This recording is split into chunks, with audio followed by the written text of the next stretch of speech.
In the package from China there was also very cool stuff, but also some very strange one. So let's go. Hey guys, welcome back to the channel. It's awesome that you're tuning in. It's time to take a close look at the jungle of game boxes and plug and play sticks. Yep, there are a lot of different versions out there. In my opinion, it's a rabbit hole, but I'm still digging through, and oh man, there are so many weird ones. But sometimes you will find to be surprised by some of them that are not super bad.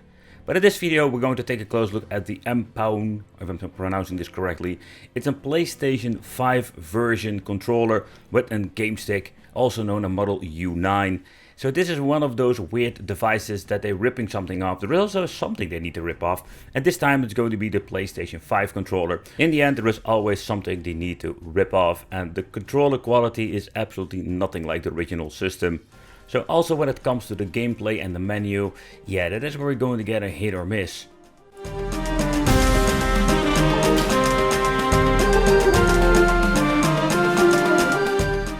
This particular game stick comes with their own custom menu, and I can tell you it's not always that great. So first of all we're going to get ourselves a tiny preview where they're showcasing what kind of game it actually is.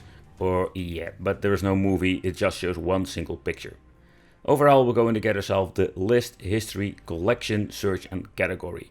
And this is something we have seen many times before, but also it showcases with a tiny icon what kind of category you actually like having a certain game from. So when you're looking at the way how it works kind of slow. You can see there's a small delay when pressing a button, and this is nothing to do with the connection, this is just how the actual menu works. And also comes with a horrible search function. You can see when I'm pressing it, it will take a couple of seconds to load, and I can tell you it's very annoying if you need to press a button, wait a couple of seconds. And then we're having of course the search results, and yep, this is absolutely way too small when it comes to the tiny box where the text will be located. It's all so messy, and we're actually going to be trying to search something. It's just not feeling it, you know, it's not going to be having a nice flow. Then we have the category. And here we can find quite some interesting different categories. Think about PlayStation 1, portable and 64. And there are some new kind of emulators on here. You cannot change anything out, so if something doesn't work, you're just stuck with it. You just need to deal with it, and that's what I hate about these game sticks. Overall, the menu, yeah, it works, but it is not the way how you want to experience something like this. We have some options in the settings. For example, screen scaling is an option, so we can put it in 60:9 or 4:3, change out the key sounds, stuff like that, but it is very limited. So if you're having problems, you cannot do anything over here. But with this particular cheap game stick, we do have new additions like PC Engine, and it's very cool to see some, let's say, obscured systems that we normally don't see on the cheap game boxes. What I'm mostly going to get is the 8-bit and 60-bit era, with just the typical Famicom part. PlayStation Portable, later on I'll do a quick overview of some gameplay, but this is just the same, let's say, nonsense, because PlayStation Portable is way too advanced when it comes to the emulator, where we do have the maximum capacity to run PlayStation 1 without any problem. I think it's very cool to see that we do have some N64, some launch titles that are playable, but N64 is going to be absolutely a hit or miss. So if you want to have the full experience, you just need to have a game stick or a mini PC with more power. But where this thing really shines, and it comes with most of these cheap game sticks, is also when it comes to Game Boy. I think it's very cool to revisit them, but unfortunate when it comes to the aspect ratio, we have some options there. Quite a long time ago I picked this particular product up, and the reason why is just I wanted to see what I actually going to get, because man, sometimes we do find some pretty cool products, or it's going to be one huge shenanigans. And that is the thing that I will love to make these reviews and check out the overall quality. So first of all, this is the Game Stick edition. We also have PlayStation 5 mini and micro consoles, but this game stick, also known like the Ampown, or I have no idea how to pronounce it, to be honest. At the back we're going to get one USB port, the micro USB for powering on, and then we're going to get one single dongle, and this is going to be connecting both controllers. And in here we're just going to get the HDMI, actually I think it's the extension cord, because this freaking stick is so thick you cannot plug it in some of the HDMI ports. Not really convenient, and just a quite nice quality micro USB cable for powering on. Sometimes you need to use a 5V normal adapter, by the way. Oh, hey, we also go to get ourselves the toilet paper manual.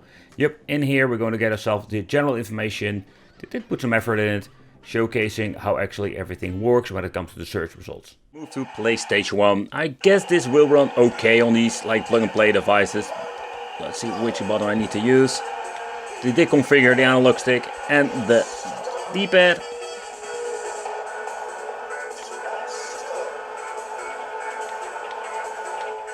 So when it comes to PlayStation 1, take consideration, I could not like test the Bloody Roar 2 game. That's more like the benchmark for PlayStation 1 in general. But in general, overall, like when Ridge Racer runs fine, yeah, you will get a good performance on this. So it is possible to play some PlayStation 1 on this plug and play device. Crap. Couldn't find my freaking brake button. Okay, so I'm pressing the mode. You can see the back end that runs something like Retro Arch. Then we do have like the option to make a quick load, quick save. We have disk control. The controls can be set up. And of course, we can quit the game. But the first thing I already noticed, what I told you, like, we don't have a stretched image because we do have an aspect ratio. You know, that is like a great case that they want to add something that you already know that is not going to work. It even shows like the frame skipping stuff. So when you're pressing the mode, we're going to get into the menu. You can make a quick load, quick save over here. But you can already see like it's already set to frame skipping 1. In the end, like absolutely PlayStation Portable, it's garbage. It doesn't run well on this. But this is not the way how you want to play it.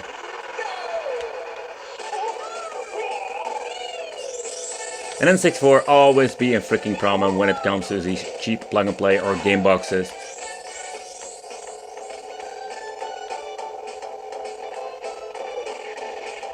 But you get the point.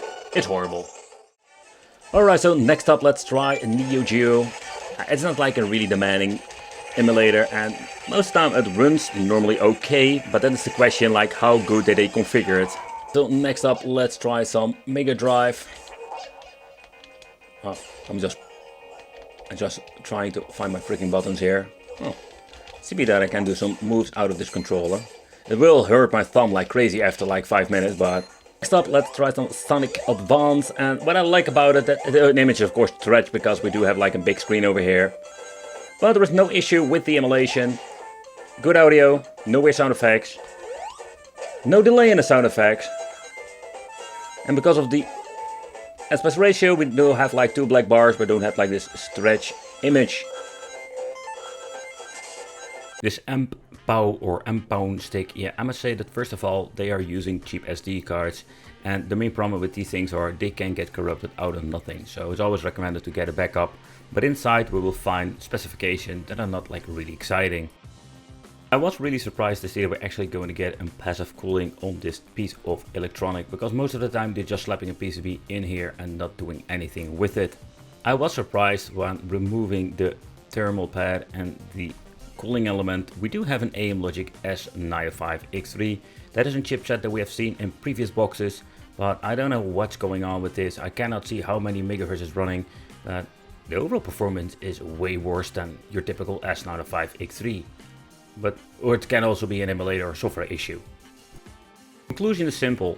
The stick itself is absolutely a very bad combination of software, layout, very limited when it comes to emulators, and a lot of bad performance when it comes to the typical system like N64, PlayStation Portable.